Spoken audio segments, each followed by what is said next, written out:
টুঙ্গিপাড়ায় জাতির জনকের সমাধিতে প্রধানমন্ত্রীর শ্রদ্ধা, ছিলেন নতুন মন্ত্রীরাও। বললেন, যে কোনো চ্যালেঞ্জ মোকাবেলায় সক্ষম নবগঠিত মন্ত্রিসভা।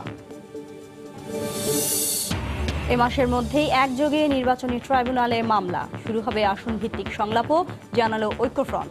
এসব কর্মসূচি জোটের দেউলিয়াত্বের প্রমাণ, বলছে আওয়ামী লীগ।